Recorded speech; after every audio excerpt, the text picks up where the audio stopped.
শুরুতেই নজর রাখবো যে খবরে লোকসভার স্পিকার নির্বাচন নিয়ে কাল ভোটাভুটি। স্বাধীনতার পর দ্বিতীয়বার স্পিকার নির্বাচন নিয়ে ভোটাভুটি। এর আগে 1952 সালে ভোটাভুটি হয়। এনডিএ স্পিকার পদপ্রার্থী ওম বিড়লা, ইন্ডিজোটের প্রার্থী হয়েছেন কে সুরেশ। আজ দুজনেই মনোনয়ন জমা দিয়েছেন। ডেপুটি স্পিকার নির্বাচন নিয়েও মতান্তরের জায়গা তৈরি হয়েছে। আরও একবার জানিয়ে রাখতে চাইব, স্পিকার নির্বাচন নিয়ে কাল ভোটাভুটি রয়েছে সকাল 11টায়। 1952 সালে শেষ ভোটাভুটি হয় এবং স্বাধীনতার পর এটা দ্বিতীয়বার এইভাবে স্পিকার নির্বাচনের জন্য ভোট।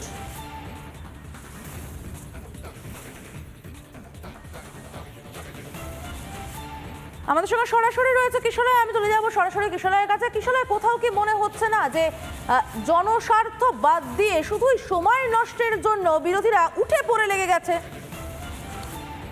একেবারেই সমাদৃতা, যে ইতিহাসের কথা তুমি বলছিলে, 1952 সালে প্রথম এই স্পিকার নির্বাচনের পদ্ধতি স্বাধীনতার পর শুরু হয়। তার আগে 1946 সালে জি.ভি. মাভালাঙ্কার তিনি স্পিকার হয়েছিলেন। সেই সময় ব্রিটিশ শাসন ছিল, তাকে স্পিকার করা হয়। কিন্তু 1952 সালে যখন এই স্পিকার নির্বাচনের পদ্ধতি শুরু হয় তখনও কিন্তু কনসেনসাস অর্থাৎ সহমতিতেই স্পিকার হয়েছিলেন তিনি।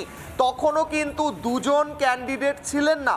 1952 সালে ভোটাভুটি হয়, যে প্রসেস স্পিকার হওয়ার সেই প্রসেস হয়, কিন্তু দুজন ক্যান্ডিডেট ছিলেন না। একজনই ক্যান্ডিডেটকে সেখানে সহমতিতে সমর্থন জানান প্রত্যেকে। অর্থাৎ স্বাধীনতার পর এই প্রথমবার দুজন ক্যান্ডিডেট মুখোমুখি স্পিকার পদের জন্য লড়াই করছেন, যেখানে দুজন ক্যান্ডিডেটের পক্ষে ভোটাভুটি হবে এবং একজন ক্যান্ডিডেট জয়ী হবেন। এই যে নির্বাচনের প্রসেস অর্থাৎ মুখোমুখি লড়াইয়ের প্রসেস, এটা স্বাধীনতা থেকে আজ পর্যন্ত কিন্তু হয়নি। সেইটাই প্রথমবার ইন্ডিজোট এইবার করতে চলেছে। তার কারণ হলো তারা মনে করছেন যে তাদের যে স্পিকার ক্যান্ডিডেট তারই এই মুহূর্তে স্পিকার হওয়া উচিত। কারণ এর আগে তারা প্রোটেম স্পিকারেও তার নাম সুপারিশ করেছিলেন, কিন্তু সেই নাম গৃহীত হয়নি। তাই এখন তারা চান এই কে সুরেশ তিনি স্পিকারের পদেও লড়াই করুন। কিন্তু প্রশ্ন উঠছে সমাদৃতা, একদম শুরুর দিন থেকে গোটা ইতিহাস গোটা পরম্পরা ভেঙে যদি এই নতুনভাবে একটা দ্বন্দ্ব তৈরি করা হয়, তাহলে এর পরের বিলগুলোর ক্ষেত্রে কি হবে? সমাদৃতা, ধন্যবাদ কিশোরয়। আরও একবার আপনাদেরকে জানিয়ে রাখতে চাইবো, স্পিকার নির্বাচন নিয়ে কাল ভোটাভুটি। এবং সব থেকে বড় কথা এই মুহূর্তে যে এই স্পিকার নির্বাচন নিয়ে ভোটাভুটির তো কোনো প্রয়োজনই ছিল না। কারণে জনস্বার্থ বাদ দিয়ে কি বিরোধীদের সময় নষ্ট নয়?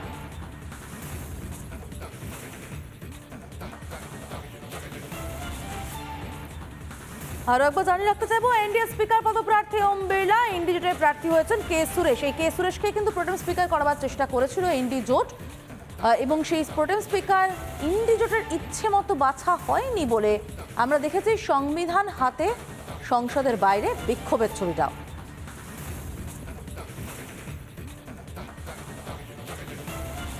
এদিকে এই নিয়ে ইতিমধ্যেই শুরু হয়ে গিয়েছে সংসদের অভ্যন্তরে রাজনৈতিক চাপানুতোর।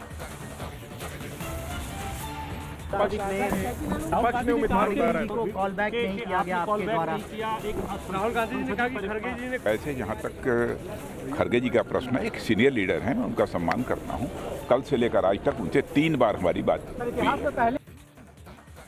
माननीय स्पीकर के पद के लिए सभी एनडीए के घटक दलों से चर्चा के बाद ऐसा तय हुआ कि माननीय ओम बिड़ला जी लोकसभा के माननीय अध्यक्ष के रूप में सेवा करें।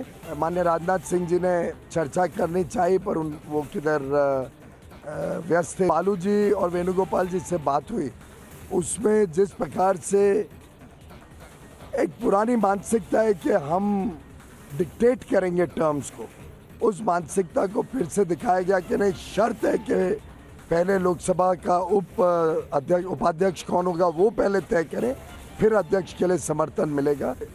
अच्छी परंपरा ये रहती कि लोकसभा निर्विरोध एक सर्वसम्मति से अध्यक्ष चुनता, तो लोकसभा की भी मर्यादा अच्छी रहती। उपाध्यक्ष भी कोई पार्टी या दल का नहीं होता, पूरे सदन का होता, और इसलिए उसमें सदन की सहमति हो।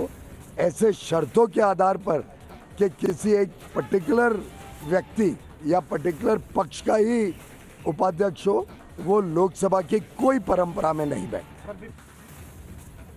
मेरा मुझको मेरे आगे कोई नहीं, मेरे पीछे कोई नहीं, मेरे बाएं कोई नहीं, मेरे दाएं कोई नहीं, जो मैं सोचता हूँ वही सबसे अच्छा है। तो एक दलित चेहरा सामने आप लोग रख रहे हैं, क्या सरकार के अंदर के हिस्से में भी डेंट मारने की नहीं, सीधी सी कोशिश ये होगी कि आप ये देखिए कि इनको प्रोटेम स्पीकर होना था, नहीं है, लेकिन अगर विपक्ष के ये साझा उम्मीदवार है तो ये संदेश कई लोगों तक जाएगा, बहुत दूर तक जाएगा। राजनाथ सिंह जी ने खड़गे जी से कहा, देखिए आप हमारे स्पीकर को सपोर्ट कीजिए।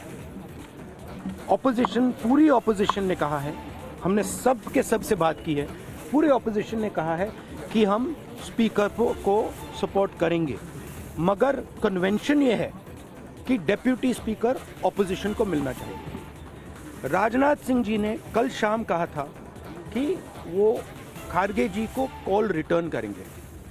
अभी तक राजनाथ सिंह जी ने खड़गे जी का कॉल रिटर्न नहीं किया है। तो मोदी जी कह रहे हैं कंस्ट्रक्टिव कोऑपरेशन हो, और फिर हमारे नेता को इंसल्ट करा जा रहा है। तो नियत साफ नहीं है। नरेंद्र मोदी जी कोई कंस्ट्रक्टिव कोऑपरेशन नहीं चाहते हैं, क्योंकि कन्वेंशन है कि डेप्यूटी स्पीकर ऑपोजिशन का होना चाहिए, और हमने कहा है, पूरे ऑपोजिशन ने कहा है कि अगर कन्वेंशन फॉलो किया जाएगा तो पूरा समर्थन स्पीकर के इलेक्शन में हम देंगे। तो ये मैं आपको क्लैरिफाई करना चाह रहा था। हाँ, यूपीए के समय में हमने दिया था। तो मेरा कहना है कि नरेंद्र मोदी जी कहते कुछ हैं और करते कुछ हैं, यही इनकी फॉर्मूला है, यही इनकी स्ट्रेटजी है, और इनको ये बदलना ही पड़ेगा। Thank you.